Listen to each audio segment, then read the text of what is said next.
Hello दोस्तों, स्वागत करता हूं हमारे एक YouTube चैनल एकलव्य वाटिका साइंस पे। तो दोस्तों, आज के इस वीडियो में हम लोग जुपिटर की सैर करने वाले हैं और यह भी पता लगाने वाले हैं कि जुपिटर का कोई सॉलिड सरफेस है कि नहीं है। जुपिटर पूरी तरह से खोखला है। इस प्रश्न के जवाब के लिए हमें जुपिटर के अंदर जाना था और इसी मिशन के लिए साल 1989 को भेजा गया था गैलीलियो स्पेसक्राफ्ट प्रोब। तो चलिए दोस्तों, शुरू करते हैं इस वीडियो को।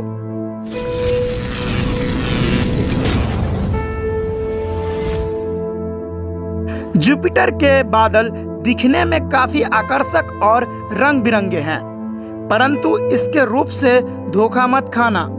ये देखने में जितने सुंदर होते हैं, असलियत में उतने ही खतरनाक और जानलेवा भी होते हैं। साल 1995 को गैलीलियो स्पेसक्राफ्ट अपने 6 सालों की सफर के बाद हमसे 58 करोड़ 80 लाख किलोमीटर दूर स्थित जुपिटर के ऑर्बिट में दाखिल हुआ था। गैलीलियो स्पेसक्राफ्ट मुख्य रूप से 2 भागों से बना हुआ है। पहला जुपिटर एटमॉस्फेरिक प्रोब, जिसे जुपिटर के अंदर गिराया जाने वाला था, और दूसरा भाग जो जुपिटर के बाहर से ही ऑर्बिट करने वाला था। इसमें बहुत सारे सेंसर्स और एंटीनाज लगे हुए थे, जिसके जरिए जुपिटर के मैग्नेटिक फील्ड तथा इसके ग्रेविटी को करीब से स्टडी करना था। 7 दिसंबर 1995 को जुपिटर एटमॉस्फेरिक प्रोब, जो कि टाइटेनियम का बना हुआ था, गैलीलियो स्पेसक्राफ्ट से डिटैच किया गया और यह सीधे जुपिटर के एटमॉस्फेयर में दाखिल हो गया। करीब 1,62,000 किलोमीटर प्रति घंटा की स्पीड से जुपिटर का शक्तिशाली ग्रेविटेशनल उस प्रोब को तेजी से खींच रहा था, लेकिन हमारे साइंटिस्ट इससे जूझने के लिए पहले से ही रेडी थे। कुछ मिनटों के बाद ही उस प्रोब में लगा पैराशूट खुला और प्रोब का रफ्तार थोड़ा कम हुआ। अब ये जुपिटर के एटमॉस्फेयर में दाखिल हो चुका था। ये सारी जानकारियों को गैलीलियो स्पेसक्राफ्ट में भेज रहा था और गैलीलियो यहाँ धरती में बैठे हमारे साइंटिस्ट को इसके जरिए जुपिटर का राज खुलने वाला था। उस प्रोब से हमें कई सारी नई जानकारियां मिली। जुपिटर के सबसे ऊपरी एटमॉस्फेयर में दाखिल होने के बाद यह पता चला कि जुपिटर का ऊपरी एटमॉस्फेयर हमारे पृथ्वी के ऊपरी एटमॉस्फेयर जैसा था ही नहीं, बल्कि इसका वायुमंडल घने बादलों से भरा हुआ था, जो कि बहुत अलग आकार के थे।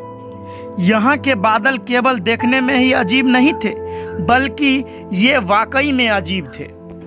जुपिटर के बादल केवल एक ही सब्सटेंस से बने हुए नहीं थे, बल्कि ये अलग अलग सब्सटेंसेस से बने हुए थे।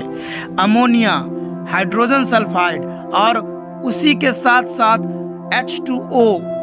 जी हाँ, जुपिटर के आसमान में भी पानी के बादल मौजूद हैं और बेशक इस बादल से पानी की बरसात भी होती है, लेकिन यह पानी जाता कहाँ है?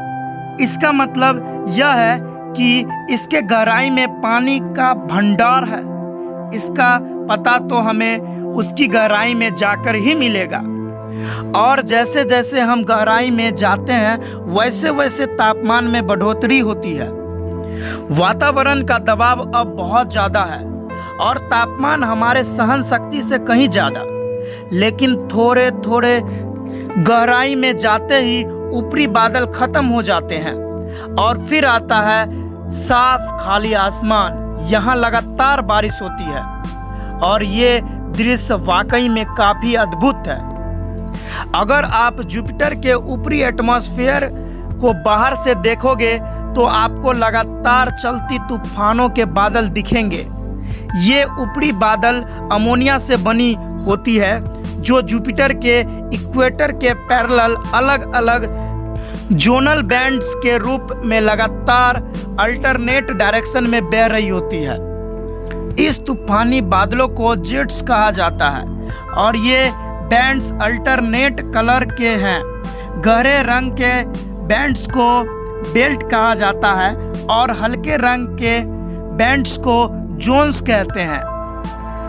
तो हम लोग जुपिटर के अंदर थे। जुपिटर का ऊपरी एटमॉस्फेयर ख़त्म होने के बाद नीचे आपको केवल जल वाष्प यानी वाटर वेपर ही मिलेंगे जो लगातार ऊपर की तरफ जा रहे होते हैं। लेकिन ऐसा क्यों होता है? दरअसल जुपिटर की गहराई में टेम्परेचर और प्रेशर लगातार बढ़ता रहता है। जितनी गहराई उतनी ही अधिक गर्मी और तापमान बढ़ता रहता है। ये तापमान इतनी अधिक होती है कि बारिश की बूंदें नीचे तक जा ही नहीं पाती है। ये आसमान में ही गर्म होकर वेपोरेट हो जाते हैं। इसीलिए जुपिटर की गहराई में पानी नहीं हो सकता था। लेकिन जुपिटर एटमॉस्फेरिक प्रोब ज़्यादा गहराई तक नहीं जा पाया। करीब 156 किलोमीटर गहराई तक जाने के बाद भी इसे कोई सॉलिड सरफेस नहीं मिला और यहाँ तक पहुँचने के बाद हमारा प्रोब भी हमारे कंट्रोल से बाहर हो गया। सिग्नल्स बंद होने के करीब 58 मिनट्स के बाद गहराई में तापमान इतना ज़्यादा हो गया कि इससे उस प्रोब के पार्ट ही मेल्ट होने लगे। फिर जुपिटर एटमॉस्फेरिक प्रोब भी जुपिटर के अंदर समा गया। बेशक हम ज़्यादा गहराई तक नहीं जा पाए थे, लेकिन इस प्रोब के जरिए हमें यह पता चल गया था कि जुपिटर में चलने वाले तूफान तथा इसके अंदर का तापमान वैज्ञानिकों के अनुमान से कहीं ज़्यादा था। वैज्ञानिकों ने अनुमान लगाया था जुपिटर का तूफान करीब 350 किलोमीटर पर आवर के स्पीड से चलती होगी। लेकिन उस प्रोब द्वारा भेजे गए डाटा से यह पता चला कि ये तूफान 360 से 610 किलोमीटर पर आवर के स्पीड से चलती थी, जो कि बहुत ज़्यादा होता है। जुपिटर के मेटालिक हाइड्रोजन कोर के नीचे रॉक एंड आइस कोर है, जहां का तापमान अविश्वसनीय रूप से करीब 35,700 डिग्री सेल्सियस है। जुपिटर हमारे सोलर सिस्टम का सबसे बड़ा और अनोखा ग्रह है और यह हमेशा से हमारी रक्षा करता आ रहा है। उस प्रोब की मदद से हम जुपिटर के बेहद छोटे हिस्सों को ही जान सके थे। लेकिन हमें उम्मीद है हम फ्यूचर में जुपिटर के पूरे रहस्यों के बारे में जान पाएंगे। तो दोस्तों, आज के वीडियो में बस इतना ही। तो मिलते हैं हमारे नेक्स्ट वीडियो में कुछ ऐसे ही रोचक तथ्यों के साथ। अगर आपको मेरा यह वीडियो पसंद आया हो तो कृपया करके लाइक, शेयर और सब्सक्राइब जरूर कर लीजिएगा।